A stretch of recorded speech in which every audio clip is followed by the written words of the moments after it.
No human being has ever set foot on Antarctica without the help of modern technology. Not once in the entire history of our species. But imagine for a moment that one of your ancient ancestors, a hunter-gatherer from 20,000 years ago, someone who had survived ice ages, wolves, and famine, somehow found himself standing at the edge of that frozen continent, completely alone. No fire starter kit, no modern clothing, just the skills his tribe had passed down for generations and his own will to survive. What would actually happen to his body? And more disturbingly, what would happen to his mind? Let's start with what he'd be walking into, because Antarctica isn't just cold. It's the most hostile environment on the planet. The interior of Antarctica averages around -57 degrees Celsius in winter. The lowest natural temperature ever recorded on Earth, -89.2 degrees Celsius, was measured at Vostok Station in 1983. Even in the relatively warmer coastal regions, summer temperatures rarely climb above freezing.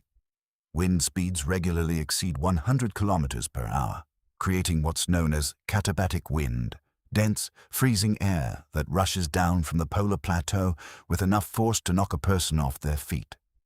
Our ancient human would have one advantage most people don't consider. He wasn't soft.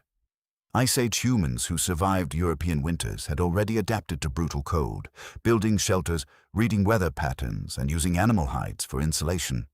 But nothing in his evolutionary toolkit prepared him for this.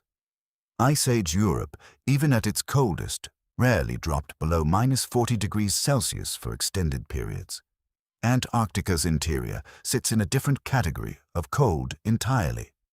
The first thing to understand is how the human body fails in extreme cold, because it doesn't happen all at once.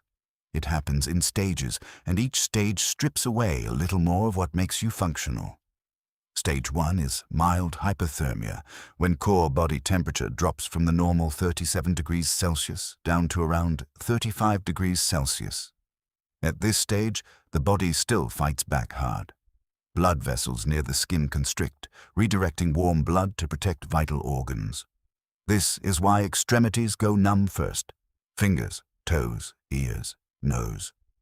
The body is making a calculated sacrifice, protecting the heart and brain at the expense of the parts it considers less essential. Our ancient human, with his experience of cold climates, would recognize these early signs immediately. Numbness, uncontrollable shivering, the urge to move constantly to generate heat. His instincts would push him to keep moving, to find any form of shelter, even something as basic as a depression in the snow that blocks the wind. But here's where his ancient knowledge starts to work against him. Every survival technique he knows depends on resources that simply don't exist in Antarctica. There's no wood for fire, no dry grass for insulation, no animal to hunt for fur or meat. Because outside of the narrow coastal regions with seals and penguins, the interior of Antarctica supports almost no land-based animal life at all. It's often described by researchers as biologically closer to the surface of Mars than to any other place on Earth. This is the moment his 20,000 years of accumulated survival wisdom becomes almost useless. Every tool in his mental toolkit assumes a world with fuel, food, and material to work with. Antarctica offers none of it. As hypothermia progresses into its second stage, core temperature drops further to around 32 to 35 degrees Celsius. This is when things start to go wrong in a way that would be almost impossible for our ancient human to predict or prepare for, because the danger stops being purely physical. It becomes neurological. Blood flow to the brain decreases. Cognitive function begins to deteriorate rapidly. Confusion sets in. Decision-making, the very skill that had kept him alive through countless dangerous situations before, begins to fail exactly when he needs it most. Researchers studying moderate hypothermia in modern cold exposure cases have documented a specific and disturbing symptom called paradoxical undressing. As the body's temperature-regulating system breaks down, some victims experience a false sensation of overwhelming heat and begin removing their clothing, accelerating their own death. Search and rescue teams have found hypothermia, victims partially undressed in freezing conditions, having genuinely believed, in their final moments of confused cognition, that they were burning up. If this happened to our ancient human, everything his instincts had taught him about survival would be actively working against him. The oldest, most deeply ingrained warning systems in his brain would be lying to him. Now let's talk about what would be happening to his mind in a different sense. Not the physical breakdown of hypothermia, but the psychological experience of total isolation. Ancient humans did not evolve to be alone. For nearly the entirety of human history, isolation from the group meant almost certain death. Anthropological research on hunter-gatherer societies consistently shows that humans lived in tight social units of 25 to 150 people, with virtually no individual ever spending more than a few hours completely alone. The human brain developed under conditions of constant social contact. Modern research on extreme isolation gives us a disturbing preview of what our ancient human's mind would experience. Studies conducted on solo polar expedition members, modern humans with full equipment, training, and communication devices, still report significant psychological effects after prolonged isolation in polar environments. Hallucinations, extreme mood destabilization, and what researchers call the long dark, a specific psychological phenomenon linked to prolonged periods without sunlight, common during Antarctic winter, where the near-total absence of daylight disrupts circadian rhythms so severely that some researchers develop depression-like symptoms within weeks. Our ancient human would have none of the psychological preparation modern polar researchers receive. He would have no framework for understanding why his mind was beginning to unravel. In hunter-gatherer cultures, extended isolation combined with sensory deprivation and extreme stress has historically been associated with visions and altered mental states, often interpreted by these cultures as spiritual encounters or ancestor visitations. If our ancient human began hallucinating from cold, exhaustion, and isolation, he likely wouldn't understand it as a physiological breakdown.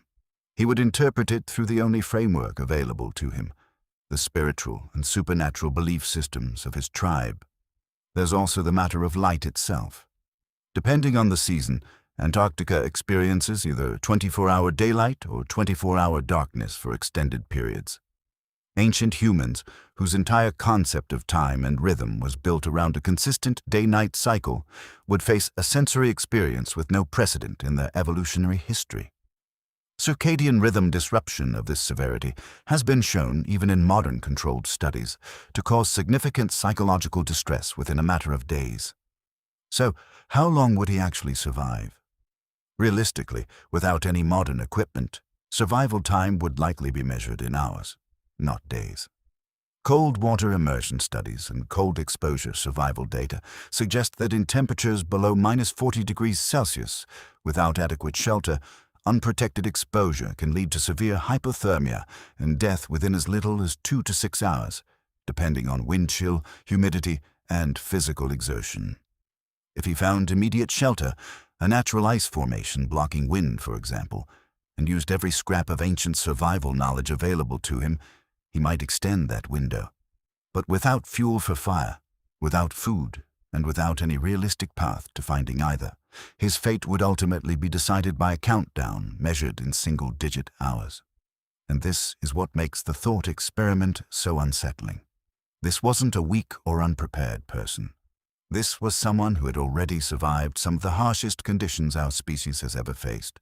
Ice ages, famine, predators, and the total absence of modern medicine. His body had been shaped by tens of thousands of years of adaptation to exactly this kind of environmental extreme, and it still wouldn't be enough. Antarctica represents something almost unique in human history, an environment so hostile that even the accumulated survival knowledge of the entire human species, refined over hundreds of thousands of years, provides almost no meaningful advantage. It is one of the only places on Earth where human ingenuity, resilience, and evolutionary adaptation collectively fail within the span of a single afternoon. It took modern humans until 1911 to successfully reach the South Pole, and even then, one of the 2 expeditions that raced to get there, led by Robert Falcon Scott, ended in the deaths of the entire team on the return journey, despite having modern equipment, food supplies, and detailed navigation. If a fully modern, prepared expedition team could still lose the fight against Antarctica in 1911, an ancient human with nothing but instinct and experience from a different world entirely would never have stood a chance. It's a strange thing to realize.